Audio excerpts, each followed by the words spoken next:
ایک گھر آج سے 7 سال پہلے خریدا گیا 20 لاکھ میں 15 لاکھ بیٹے نے دیے، 5 لاکھ والد نے۔ سب مل جل کر رہنے لگے والدین اور باقی 2 بھائی۔ کچھ عرصے بعد ان کی آپس میں چپکلش ہو گئی۔ جس بیٹے کے 15 لاکھ تھے اس کی بیوی نے ساس سسر اور گھر والوں سے بدتمیزی کی۔ بات زیادہ نہ بڑھے اس لیے بہن نے بھائی سے کہا کہ تم کچھ دن بیوی کو لے کر سسرال چلے جاؤ۔ اس بات پر اس کو غصہ آیا، اس نے ماں باپ سے بات چیت بند کر دی۔ ماں دن رات روتی رہی، باپ بیمار پڑ گیا۔ اب وہ کہتا ہے کہ تم لوگوں نے میرے گھر پر قبضہ کیا ہے، یہاں سے نکلو، میں نے گھر بیچنا ہے۔ والد کہتے ہیں کہ اس میں میرا حصہ بھی ہے، ہمیں بیچ دو، لیکن وہ کہتا ہے کہ باہر بیچ دوں گا، تم لوگوں کو نہیں دوں گا۔ سسرال والے کہتے ہیں کہ یہ گھر اس کا ہے اور اس کی بیوی بچوں کا ہے، آپ اس کو خالی کرو۔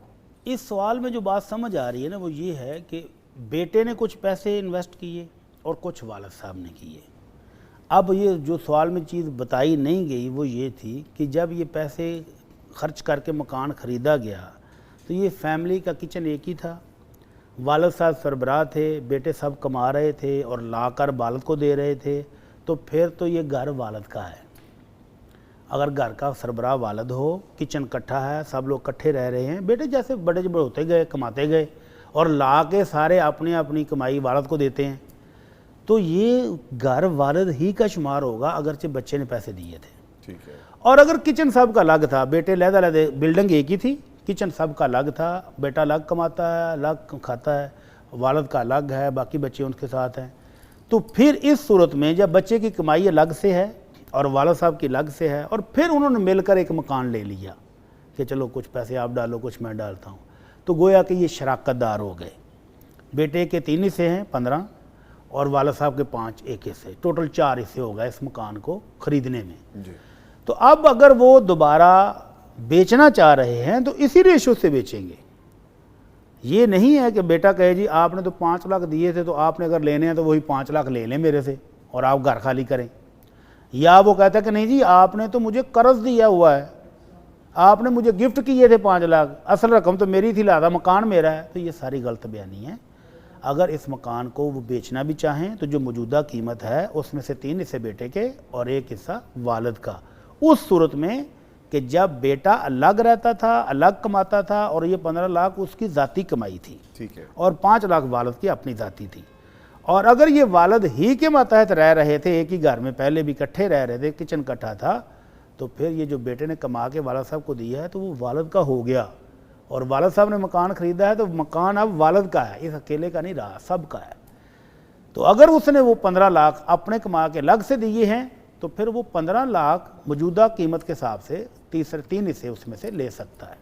ٹھیک ہے۔ اچھا سر، پھر یہاں پہ مجھے وہ حدیث شریف یاد آ رہی ہے کہ نبی مکرم صلی اللہ علیہ وسلم نے فرمایا کہ تو بھی اور تیرا مال بھی تیرے والد محترم کا ہے۔ تو سر یہاں پہ یہ ہم کر کے رہے ہیں ویسے، یہ خود غرضی جو ہے نا، بے رحمی، یہ ہمارے اندر بہت زیادہ ہو گئی ہے۔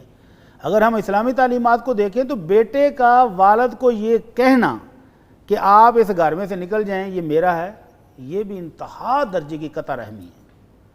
اور اب تو میرے خیال پاکستان میں بھی ایک قانون آ چکا ہے کہ بوڑھے والدین جس گھر میں رہ رہے ہوں آپ اس میں سے نکال نہیں سکتے ان کو۔ اللہ اکبر۔ دیکھیں بھٹی صاحب، ہمارا معاشرتی المیہ کیا ہو چکا ہے کہ اس پہ ہمیں قانون بنانا پڑا ہے۔ ہاں، قانون بنانا پڑا، اللہ اکبر۔ حالانکہ قانون کی ضرورت نہیں تھی۔ اگر اولاد یہ سمجھے کہ یہ ہمارے بزرگ، ہمارے والدین، ہمارا سب کچھ یہ ہیں، تو اگر والدین ناراض ہو گئے کسی بات پر تو یہ بیٹا اگر فرما بردار ہوتا تو کہتا ہے چلے کوئی بات نہیں، یہ مکان آپ رکھیں، میں کرائے پر چلا جاتا ہوں، میں اور خرید لیتا ہوں، ابو جی امی جان آپ یہاں رہیں سکون سے، کوئی بات نہیں۔ اگر بیوی کی میری کی آپ کے ساتھ نہیں بن رہی تو ہم تھوڑا سا سائڈ پہ ہو جاتے ہیں، بجائے اس کے کہ وہ کہے کہ آپ نکل جائیں، یا وہ کہے کہ اگر میں بیچوں گا بھی تو کسی اور کو، آپ کو بھی نہیں بیچوں گا۔ یہ تو ضد ہے، یہ تو نافرمانی ہے، ہٹ دھرمی ہے اور بہت بڑا گناہ ہے یہ۔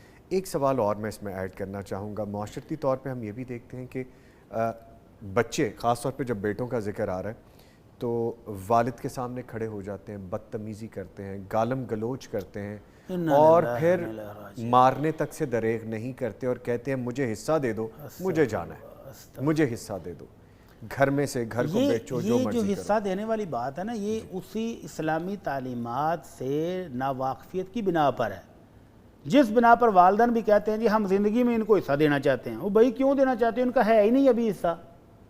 ان کا حصہ اس وقت ہوگا جب آپ دنیا سے چلے جائیں گے، تب ان کا حصہ بنے گا. اس سے پہلے یہ پراپرٹی آپ کی، آپ ایک پیسہ بھی نہ دیں تو نہ دیں. یہ تو آپ نے واضح کر دیا پہلے کویشچن میں ہم نے تو ڈسکس اسی طرح جب والدین یہ سمجھتے ہیں نا کہ دنیا میں حصے دیں، تو وہ بچے بھی پھر مطالبہ کرتے ہیں جی ہمارا حصہ دو. بھائی تمہارا حصہ کہاں سے آیا؟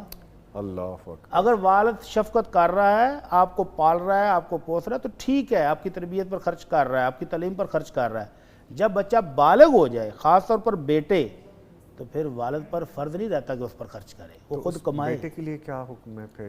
کیا اس وہ کے لیے اگر تو والد کو والد سمجھ کے ساتھ رہتا رہ رہا ہے اور باپ خرچ کر رہا ہے تو اس کی مہربانی سمجھے، وگرنہ خود جائے اور کمائے. اور جو یہ سلوک کر رہا ہے اپنے والدین کے اس کو ساتھ، توبہ کرنی چاہیے، کہیں اللہ کی پکڑ نہ آ جائے. اللہ اللہ کے رسول صلی اللہ علیہ وسلم فرماتے ہیں اسنان یعجلہم اللہ فی الدنیا، دو گناہ ایسے ہیں جن کی سزا فوری اللہ دنیا میں بھی دیتا ہے، اور آخرت میں جو ان کی سزا ہے وہ تو ابھی ذخیرہ ہے، وہ جمع ہے. اللہ اکبر. ان میں سے ایک قطع رحمی ہے، والدین کی نافرمانی، اور ایک ہے ظلم. تو اس مسئلے میں دونوں چیزیں شامل ہیں، والدین کی نافرمانی بھی کر رہا ہے اور والدین پر ظلم بھی کر رہا ہے.